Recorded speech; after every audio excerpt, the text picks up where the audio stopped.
a realidade tende a ser decepcionante. Este é o Visão Libertária, sua fonte de informações descentralizadas e distribuídas. Atualmente é muito comum que socialistas defendam a concretização de suas ideias por meio de um socialismo democrático. Alguns exemplos mais famosos são Bernie Sanders, nos Estados Unidos, e o PSOL, no Brasil. O canal Spotnik tem até um vídeo no qual um sindicalista argumenta que devemos almejar um socialismo no qual haveria uma harmonia entre o Estado e o povo, utilizando para tal uma ampla democracia. Essas pessoas costumam admitir que a União Soviética era de fato uma ditadura totalitária abominável. Entretanto, apesar da ideia de um socialismo sem ditadura parecer uma novidade, ela já foi colocada em prática no passado. E justamente na União Soviética. Sim, aquela União Soviética foi uma democracia. Partindo desde o princípio, ainda durante a Guerra Civil que eclodiu com a Revolução de Outubro de 1917, Lenin tentou estabelecer o tal socialismo democrático, visto até então apenas como socialismo, dando poder aos sovietes para garantir a representatividade da massa trabalhadora.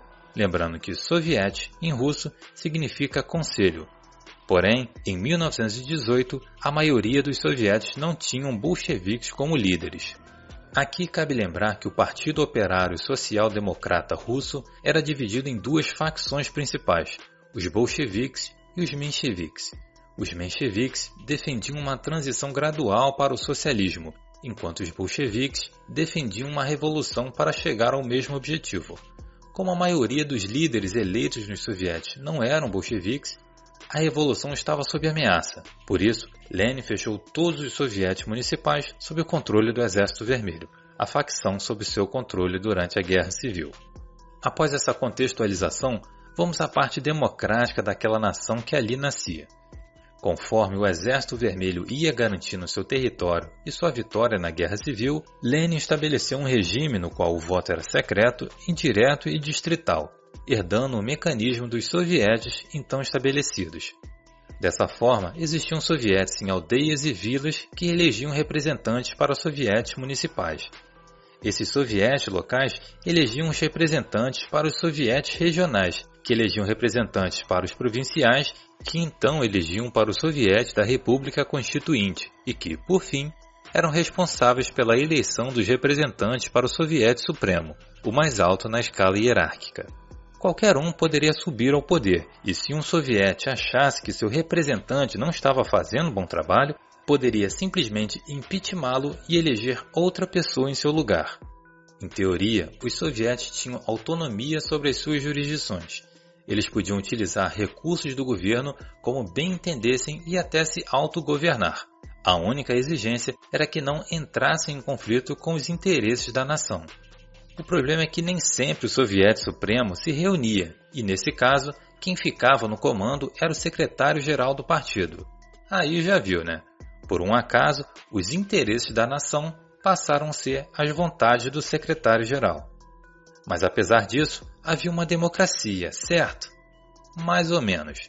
Havia casos em que um eleitor, ao perguntar ao funcionário eleitoral sobre candidatos elegíveis, recebia como resposta um vasto leque de um único nome. Sim, só havia uma pessoa em quem votar. Isso acontecia porque quem concorria às eleições era escolhido previamente pelo Comitê Central do partido. Com isso, o camarada escolhia se iria votar contra ou a favor daquele candidato. Porém, havia um limite de candidatos do Partido Comunista da União Soviética, que sucedeu o Partido Operário, que poderiam concorrer em cada eleição, o que fez com que houvesse um grande número de candidatos independentes, sem partido algum, que não significava, é claro, que eles não estivessem alinhados com o partidão. Porém, em 1936, um conhecido homem de bigode, esbelto e imponente, implantou aquela que seria tida como a Constituição mais democrática que se poderia imaginar, com amplas garantias aos direitos humanos mais básicos. Emil Ludwig, um jornalista nascido na atual Polônia, entrevistou Joseph Stalin e escreveu uma biografia a respeito do estadista denominada Stalin, deixando em anexo a Constituição Soviética de 1936 no livro. Para se ter uma ideia do nível desse código de leis, pode-se nele ler o seguinte artigo. Abre aspas, artigo 125. De acordo com os interesses dos trabalhadores e a fim de reforçar o sistema socialista, a lei garante a todo cidadão liberdade de palavra, liberdade de imprensa, liberdade de assembleia ou reunião, liberdade de passeatas e demonstrações.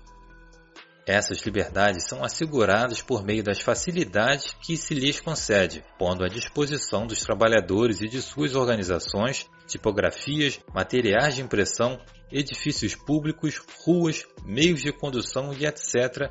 para o exercício desses direitos. Fecha aspas. Ademais, tal Constituição, ainda que previsse a posse dos meios e utensílios de produção, artigo 4º, garantia ao cidadão o direito à propriedade particular proveniente dos frutos de trabalho, assim como o pleno direito à herança, artigo 10º, ou seja, estava liberado ser socialista de iPhone. Mas voltando ao tema, o capítulo 11 delibera sobre o novo sistema eleitoral que entraria em vigor, sendo que o artigo 134 estabelece o sufrágio direto e universal, este que é reafirmado no artigo 135.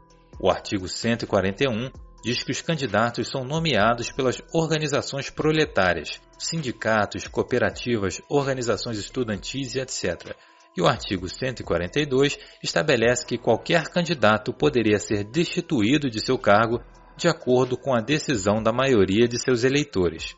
Enquanto os socialistas da época exaltavam a gloriosa Constituição e a superioridade do mundo socialista frente ao capitalismo excludente, seus críticos alegaram que o sistema de voto direto para todos os cargos não chegou a alterar a alta cúpula do poder. Não só isso, mas pouco depois da implementação dessa Constituição tiveram início os expurgos, no qual tanto simples camponeses quanto altos oficiais do Exército Vermelho foram perseguidos com a ocorrência de prisões e execuções arbitrárias. Tal ato quebrou praticamente todos os artigos do capítulo 10 da dita Constituição, o capítulo que rege acerca dos direitos e deveres do cidadão. E, mesmo após isso tudo, o camarada Stalin continuou no poder por mais longos 17 anos. A Constituição dava amplos direitos à população, mas um pedaço de papel não impunha um fuzil AK. Por conta disso, se diz que essa Constituição não concedia direitos, mas sim servia apenas como uma forma de propaganda do Stalin. Não é à toa que se atribui a ele a frase: "O eleitor pouco importa, quem conta os votos é quem realmente importa." Em 1938, o Soviético Supremo passou por mudanças no poder legislativo da União Soviética, lembrando que o camarada Stalin continuava lá, firme e forte. Era dividido em duas câmaras eleitas para mandatos de 4 anos. O Soviético da União, com um deputado para cada 300 mil habitantes e mais 791, todos eleitos por sufrágio universal, e o Soviético das Nacionalidades, composto de 625 a 750 deputados, representando as repúblicas federadas, repúblicas autônomas, distritos nacionais e regiões autônomas.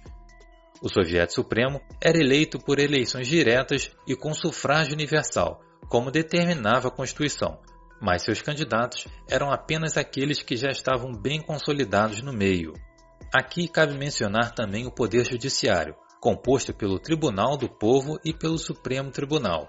O papel do judiciário soviético não era exatamente o de julgar se uma pessoa era culpada de um crime ou não, mas sim o de instruir a população por meio do julgamento dos acusados, apresentando os crimes cometidos pelo réu e as provas desses crimes. Os advogados de defesa eram forçados a reconhecer a culpa de seus clientes. A Constituição de 1936, em seu artigo 111, estabelecia que o réu teria direito de se defender, mas os julgamentos dos opositores de Stalin durante o expurgo mostram que não era bem assim. Com a morte de Stalin, a política soviética perdeu seu caráter personalista e o poder passou a ser exercido de fato pelo Soviético Supremo ou pelo Politburo. Entretanto, a KGB, famosa agência de inteligência soviética, foi incorporada ao partido e suas operações foram intensificadas, com redes de informantes sendo espalhadas ainda mais por toda a União Soviética. Todos os membros do Soviético Supremo já tinham um bom histórico e eram raposas velhas no partido. Essas raposas velhas elegiam um líder para governar toda a União. Entretanto, No meio de tantas intrigas políticas, chegou um momento em que o presidente do Soviete Supremo também era o secretário-geral do Partido Comunista, e mais tarde, os dois cargos foram unidos em um só, dando origem ao presidente da União Soviética. Toda a estrutura política era rígida, os altos cargos influenciavam direta e indiretamente nas instâncias inferiores. As eleições eram tidas como incontestáveis por representarem a vontade popular. E se hoje em dia os funcionários públicos de setores burocráticos já têm fama de fazerem o mínimo esforço possível, imagina naquela época em que não havia informação descentralizada e distribuída. As eleições de 1989 foram as últimas da União Soviética, que via seu poder se esfacelando com o Muro de Berlim. Em 25 de dezembro de 1991, Gorbachev, então presidente da União Soviética, durante uma cerimônia televisionada para todo o mundo, anunciou o fim da União Soviética e renunciou ao cargo. Com isso, chegou ao fim um Estado que, no papel, seria o suprassumo da humanidade, uma nação onde não haveria exploração do trabalho alheio e onde todos cumpririam sua parte não para obter algo em troca, mas pelo bem comum.